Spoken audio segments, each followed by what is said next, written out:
इस मज़ेदार पुलाव की खुशबू ने सबको ऐसा दीवाना किया हुआ था कि हर कोई कह रहा था जल्दी से बस हमें निकाल दे। तो अस्सलाम वालेकुम एवरीवन, वेलकम करती हूँ आपका हिट टेस्ट पर। और आज आपके लिए लेकर आई हूँ ये बहुत ही मज़ेदार और खुशबूदार बनने वाला चने का वाइट पुलाव। इसको आप मुहर्रम में बना सकते हैं और इसके अलावा आप इसको वैसे लंच डिनर में बनाएं, बहुत ही मज़े का लगता है। एक एक दाना खिला खिला और जायके से भरपूर खुशबूदार। आप यकीन करें, एक दफ़ा आप इस रेसिपी को फॉलो करेंगे तो इंशाल्लाह आपको इतनी पसंद आएगी कि फिर आप इसी से इसको बनाएंगे। तो जल्दी से चलते हैं रेसिपी की तरफ। इसके लिए सबसे पहले मैंने चावल ले लिए हैं और ये 3 ग्लास चावल हैं जिनको मैंने अच्छी तरह वॉश करके और भिगो के रख दिया है। तकरीबन आपने इनको आधा घंटा पहले ज़रूर भिगोना है। साथ ही मैंने ले लिए थे 1 पाव चने और इनको मैंने सोडा डाल के भिगो लिया था 6-7 घंटे और फिर इसके बाद इसको आपने बॉईल कर लेना है। तो देखिए माशाल्लाह से कितने सॉफ्ट से बॉईल हो चुके हैं। बॉईल करते वक्त मैंने इनमें 1 टेबलस्पून नमक भी डाल दिया था और जो इसका पानी था उसको मैंने डिस्कार्ड नहीं किया क्योंकि इसमें बहुत सारे न्यूट्रिएंट्स होते हैं, तो हम उसी को बाद में चावल पकाने के लिए भी यूज़ करेंगे। तो चलते हैं कुकिंग की तरफ। मैंने पैन में ले लिया है 1 प्याली ऑयल, आप घी भी ले सकते हैं या आप हाफ़ प्याली ऑयल और हाफ़ प्याली घी ले सकते हैं, उससे टेस्ट और ज़्यादा अच्छा आएगा। मैंने एक लार्ज प्याज को स्लाइस करके घी में शामिल कर दिया है। याद रहे कि हम वाइट चना पुलाव बना रहे हैं तो हमने प्याज को ब्राउन नहीं करना, इसलिए मैंने फ्लेम को मीडियम से भी कम पे रखा हुआ है। साथ ही इसमें शामिल कर देंगे कुछ खड़े गरम मसाले। तो मैंने 2 से 3 तेज़पत्ते डाल दिए हैं, साथ ले लिए हैं 4 छोटी इलायची, 2 टुकड़े दालचीनी, 2 बड़ी इलायची, कुछ 1 टीस्पून ज़ीरा और हाफ़ टीस्पून काली मिर्च, 6 से 7 लौंग और 1 फूल मैंने जावित्री का लेके उसको थोड़ा सा तोड़ के और शामिल कर दिया है। साथ ही इसमें डाल दिया है 1 टेबलस्पून भर के जिंजर गार्लिक का पेस्ट। फ्लेम को मीडियम से कम पे रखते हुए हम अच्छी तरीके से इसकी बुनाई कर लेंगे पहले, ताकि लहसुन अदरक का कच्चापन निकल जाए और जो हमने गरम मसाला डाला है इसकी भी खुशबू रिलीज़ हो जाएगी। अच्छा, इस दौरान ही मैंने ले ली थी तकरीबन 7 से 8 हरी मिर्ची और इनको क्रश करके इनका पेस्ट बना लिया है। अगर आपको थोड़ा सा ज़्यादा तीखा पसंद है तो आप इनको 10 से 12 हरी मिर्चें भी ले सकते हैं। तो मोटा मोटा सा ही कूट के इनको शामिल कर देंगे, बहुत ज़्यादा बारीक पेस्ट करने की ज़रूरत नहीं है। और साथ ही इसमें मैंने 3 से 4 टमाटर ले लिए हैं। अगर आपके लार्ज साइज़ के टमाटर हों तो आपने सिर्फ 3 टमाटर ही लेने हैं, छोटे हों तो आप 4 भी ले सकते हैं। और इनको रफली स्लाइस करके इनको भी साथ शामिल कर दिया है। तो अब हम इस सब चीज़ों को भूनते जाएंगे जब तक कि जो टमाटर हैं वो अच्छे तरीके से सॉफ्ट हो जाएंगे, गल जाएंगे और सब मसाला भी अच्छी तरह से भुन जाएगा।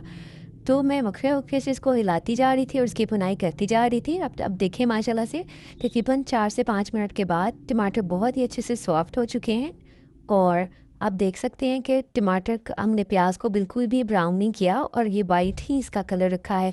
अब हम शामिल कर देंगे इसमें स्पाइसेस। तो 1 टेबलस्पून भर के इसमें धनिया पाउडर डाल देना है। नमक मैंने इसमें डाल दिया है 2 टेबलस्पून, 1 स्पून मैंने चनों में ऑलरेडी ऐड किया था, तो आप नमक को अपने हस्बे जायका एडजस्ट कर सकते हैं। हाफ़ टीस्पून मैंने इसमें डाल दिया है पिसा हुआ गरम मसाला और बस इसमें बहुत ज़्यादा स्पाइसेस नहीं जाते। इतने ही मसालों से आप देखेंगे कि इसका इतना शानदार टेस्ट आता है कि बस जो खाए तो बस हाथ ही नहीं रुकता। अच्छा, इस स्टेज पर आप चाहें तो इसमें एक चिकन क्यूब शामिल कर सकते हैं और अभी मेरे पास अवेलेबल नहीं था तो मैंने नहीं डाला। इससे और ज़्यादा फ्लेवर आ जाएगा पुलाव में, लेकिन अगर नहीं भी डालेंगे तो फिर भी बहुत ही मज़ेदार ये पुलाव रेडी होता है। अच्छा, मैंने अब इसमें डाल दिए हैं 2 कप उबले हुए चने और चनों की मिकदार आप कम ज़्यादा कर सकते हैं। हमारे घर में ज़्यादा चने पसंद किए जाते हैं तो मैंने सारे के सारे ही डाल दिए थे। साथ ही मैंने हरा धनिया और पुदीना धो के और इसको मोटा मोटा सा ही काट के शामिल कर दिया है। इससे ना सिर्फ टेस्ट इन्हेंस होगा बल्कि प्यारी सी इसकी लुक भी आ जाती है। और अब इसमें दही शामिल कर देना है मैंने और साथ ही मैंने आधी प्याली दही ले लिया है और इसको फेंट के शामिल कर देंगे। और अब हमने इस सब मसाले को अच्छे तरीके से भून लेना है ताकि चनों में मसाले का अच्छा सा फ्लेवर भी आ जाए। और पहले वैसे चने हमने पहले भी बॉईल करते वक्त नमक डाला था तो चने ऑलरेडी नमक तो अब्जॉर्ब कर ही चुके हैं। तो जो हमने इसको मसाले में भूनेंगे तो ये और ज़्यादा चनों में फ्लेवर आ जाएगा, वरना चने फीके फीके से रखते हैं। तो मैंने तकरीबन इसको 6 से 7 मिनट भून लिया और अब देखें कि मसाले ने दोबारा से घी छोड़ दिया है, ऑयल सरफेस पे आ गया है। तो बस इसको हमने इतनी देर ही भुनाई करनी है और अब हम इसमें शामिल कर देंगे पानी। तो जिस पानी में मैंने चने उबाले थे वो तकरीबन 1.5 गिलास बचा था और उसी में मैंने और पानी शामिल करके तो टोटल मैंने 4 गिलास पानी दे दिया है। और अब पानी को शामिल कर देंगे हम अपने चनों में। इस तरह अगर आपको रेसिपी थोड़ी सी भी अच्छी लगती है और आपको लगता है कि ये आपके काम आने वाली है तो प्लीज़ इसको लाइक करें, शेयर करें। और अगर आपको रोज़ाना ऐसी ज़बरदस्त ही आसान रेसिपीज़ चाहिए तो चैनल को सब्सक्राइब करके बेल आइकॉन प्रेस कर लें ताकि आपको जल्दी से नोटिफिकेशन मिल जाए जब भी मैं वीडियो अपलोड करूँ। और मैं डेली वीडियो बनाती हूँ। तो अब मैंने पानी शामिल करके इसको ढक के रख दिया था ताकि पानी में अच्छा सा बॉयल आ जाए। और जब चावल पानी में बॉयल आ जाएगा तो फिर हम इसमें अपने चावल शामिल कर देंगे। तो आप देख सकते हैं कितना सिंपल सा और आसान सा ये पुलाव है, लेकिन इतना खुशबूदार और जायकेदार बनता है कि आप एक दफ़ा इसको ट्राई करेंगे ना तो इंशाल्लाह आपको बहुत ज़्यादा पसंद आएगा। पानी में मैंने चावल शामिल कर दिए हैं और इसको एक दफ़ा हिला लिया है बहुत ज़्यादा। अब हमने चमचा चावलों में नहीं चलाना जिससे चावल टूट जाते हैं, तो मैंने एक ही दफ़ा इसमें चमचा हिला लिया था। और अब जब चावलों में बॉयल आना शुरू हो जाए तो आपने इसका नमक वगैरह चेक कर लेना है। इस स्टेज पर आपको नमक कम लगे तो आप इसमें एडजस्ट कर लेंगे। और उसके बाद चमचा हिला के नमक को सेट करने के बाद आपने बार बार चमचा नहीं हिलाना, बस चावलों को कुक होने देंगे। 7 से 8 मिनट लगेंगे और चावलों का पानी ड्राई होना शुरू हो जाएगा। और जब चावल इस स्टेज पर यानी दम वाली स्टेज पर आ जाएंगे तो आपने इसमें एंड पे डाल देना है केवड़ा वाटर 1/2 टीस्पून। ये ऑप्शनल है, अगर आप डालना चाहें तो डालें, अगर डालेंगे तो इससे बहुत ही अच्छी खुशबू आती है।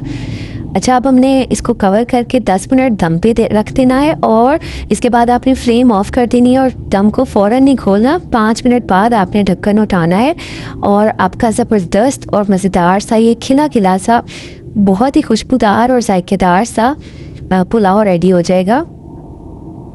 आप यकीन करें कि जैसे ये रेडी हो रहा था तो इसकी खुशबू ने सबको इतना ज़्यादा बेचैन किया हुआ था कि जल्दी से ये रेडी हो और उनको सर्व किया जाए। बहुत ही मज़ेदार और शानदार ये पुलाव आपका तैयार होगा। तो आई होप आज की रेसिपी आपको बहुत ज़्यादा अच्छी लगी होगी और आपको ये बहुत पसंद आएगी। जब आप इसको बनाएंगे तो आप वाकई मान जाएंगे कि मैं सही कह रही थी कि ये वाकई बहुत ही फ्लेवरफुल पुलाव बनकर तैयार होता है। तो प्लीज़ चैनल को लाइक, शेयर और सब्सक्राइब ज़रूर करिएगा। फिर मिलेंगे नेक्स्ट वीडियो में, तब तक के लिए अल्लाह हाफिज़। Stay blessed, stay healthy.